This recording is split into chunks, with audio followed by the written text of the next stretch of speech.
नमो भगवते वासुदेवाय। अथ 12. मैत्रेय उवाच। इति ते वर्णितः श्रद्धः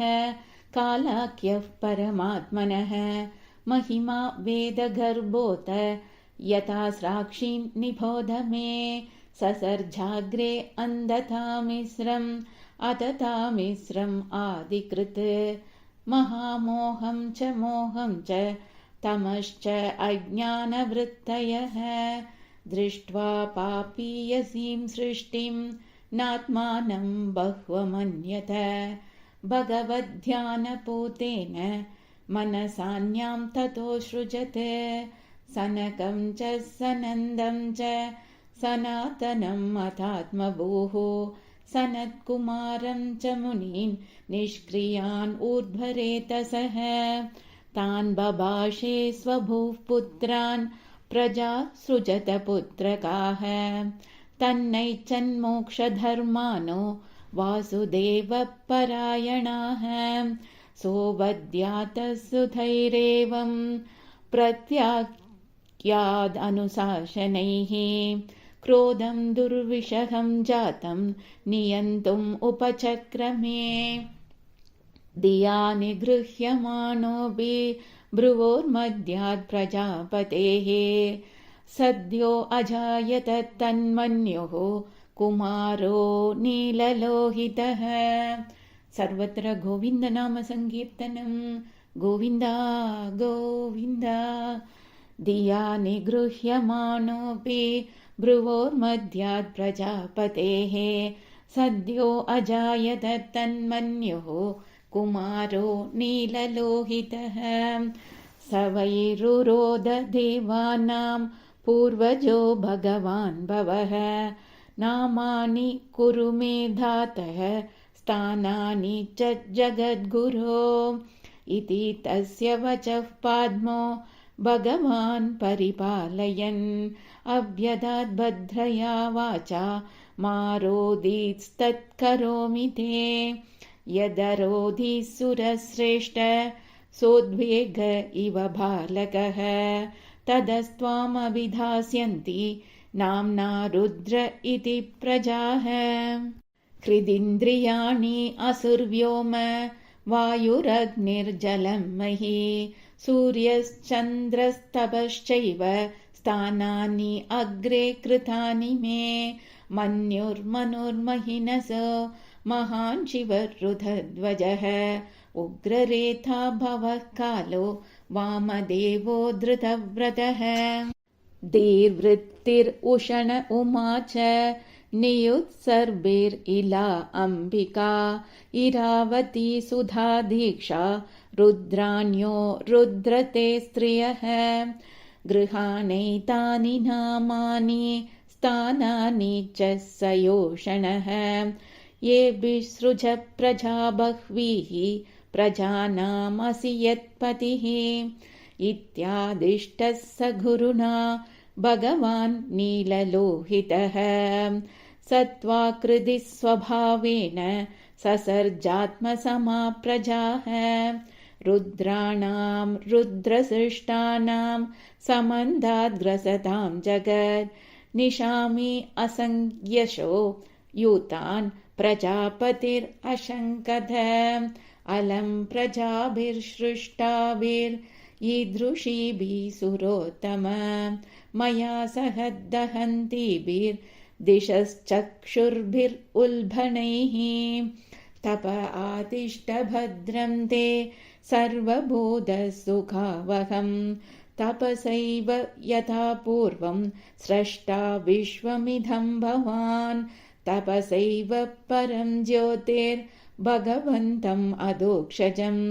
सर्वभूतगुहावासम् अञ्जसा विन्दधे पुमान्। मैत्रेय उवाच एवमात्मभुवादिष्टः परिक्रम्य गिरां पतिं बाडमित्यमुम् आमन्त्र्य विवेश तपसेवनम् यतः सर्गं दशपुत्रा प्रजज्ञिरे भगवच्छक्तियुक्तस्य लोकसन्तानहेतवः मरीचिर्अद्रि अङ्गिरसौ पुलस्त्यः पुलः क्रतुः भृगुर्वसिष्ठो दक्षश्च दशमस्तत्र नारदः उत्सङ्गान् नारदो जज्ञे दक्षो अङ्गुष्टात् स्वयम्भुवः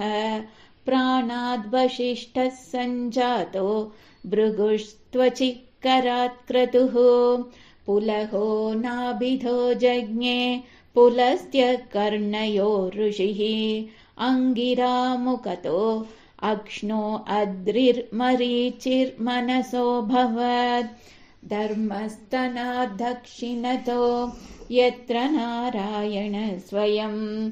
अधर्मपृष्ठतो यस्मान् मृत्युर्लोकभयङ्करः हृदि कामो भ्रुवः क्रोधो लोभश्च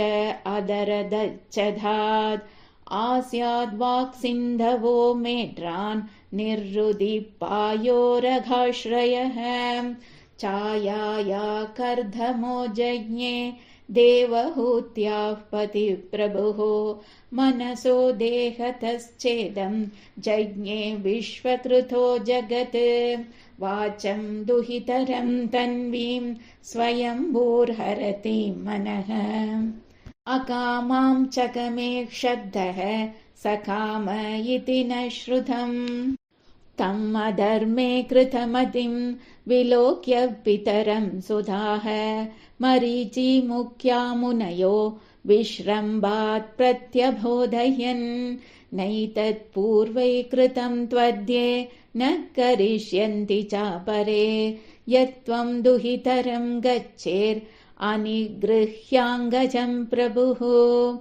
तेजीयसामभिह्येतन् न सुश्लोक्यं जगद्गुरो यद्वृत्तम् अनुतिष्ठन् वै लोकक्षेमाय कल्पते तस्मै नमो भगवते य इदं स्वेन रोचिषा आत्मस्थं व्रञ्जयामास स धर्मं पातुमर्हति स इत्थं गृणतः पुत्रान् पुरो दृष्ट्वा प्रजापतीन् प्रजापतिपतिस्तन्वं तत्याज व्रीडितस्तथा तां दिशो जगृहुर्घोरां निहारं यद्विदुत्स्तमः कदाचिद्यायत सृष्टुर्वेदा आसन् चतुर्मुखात् कथं स्रक्ष्याम्यहं लोकान् समवेतान् यथा पुरा चातुर्होत्रं कर्मतन्त्रम् उपवेदनयै सह धर्मस्य पादाश्चत्वारः तथैवाश्रमवृत्तयः विदुर उवाच स वै विश्वसृजामीशो वेदादीन् मुखतो सृजत् यद्यद्येनासृजद्देवः तन्मे ब्रूहित्तबोधन मैत्रेय उवाच ऋग्यजुस्साम अथर्वाक्यान् वेदान् पूर्वादिभिर्मुखैः शस्त्रम् इज्यां स्तुतिस्तोमं प्रायश्चित्तं व्यधात्क्रमात् आयुर्वेदं धनुर्वेदं गान्धर्वं वेदमात्मनः स्थापत्यं चासृजद्वेदं क्रमात् पूर्वादिभिर्मुखैः इतिहासपुराणानि पञ्चमं वेदमीश्वरः सर्वेभ्य एव वक्त्रेभ्यः ससृजे सर्वदर्शनः षोडशयुक्तौ पूर्ववक्त्रात् पुरीषु अग्निष्टु तावत् आप्तोर्याम् आदिरात्रौ च वाजपेयं सघोषवम् विद्यादानं तपःसद्यं धर्मस्येति पथानि च आश्रमान् च यथासङ्ख्यम् अश्रुजत् सह वृत्तिभिः सावित्रं प्रजापत्यं च ब्राह्मं चात बृहत् तथा वार्ता सञ्चयशालीन शिलोञ्च इति वै गृहे वैकानसा बालकिल्यौदुम्बराः पेन पावने न्यासे कुटीचकः पूर्वं बह्वो दोहंस निष्क्रियौ आन्वीक्षिकी त्रयी वार्ता दण्डनीतिस्तथैव च एवं व्याहृतयश्चासन् प्रणवो ह्यस्य दह्रतः तस्य वुष्णिग् आसील्लोमाभ्यो गायत्री च त्वचो विभोः तृष्टुं मांसात् स्नुतोऽनुष्टुप् जगत्यस्नः प्रजापतेः मज्जाया पङ्क्तिरुत्पन्ना बृहती प्राणथोऽभवत् स्पर्शस्तस्य अभवज्जीवः स्वरो देह उदाहृतः ऊष्मानम् इन्द्रियाण्याहुरन्तस्ता फलमात्मनः स्वरासक्तविहारेण भवन्ति स्म प्रजापतेः शब्दब्रह्मात्मनस्तस्य व्यक्ताव्यक्तात्मनः परः ब्रह्मावभादिविततो नानाशक्ति उपबृंहितः तदोपरामुपाधाय ससर्गाय मनोदते ऋषीणां भूरिवीर्याणाम् अपि सर्गम् अविस्तृतम् ज्ञात्वा तद्हृदये भूयः चिन्तयामास कौरव अहो अद्भुतमेतन्मे व्यापृतस्याभिनित्यधा न ह्येदन्ते प्रजानूनं दैवमत्र विघातकम् एवं युक्तकृतस्तस्य दैवं चावेक्षतस्तथा कस्य रूपम् अभूद्वेता यत्कायम् अभिचक्षते ताभ्यां रूपविभागाभ्यां मिथुनं समपद्यत यस्तु तत्र पुमांसो भून् मनुस्वायम्भुवस्वराट् स्त्रियासीत् शतरूपाख्या महिष्यस्य महात्मनः तदा मिथुनधर्मेण प्रजाहेधां बभूविरे स चापि शतरूपायां पञ्चापत्यानि अजिजनत् प्रियव्रत उत्थानपादौ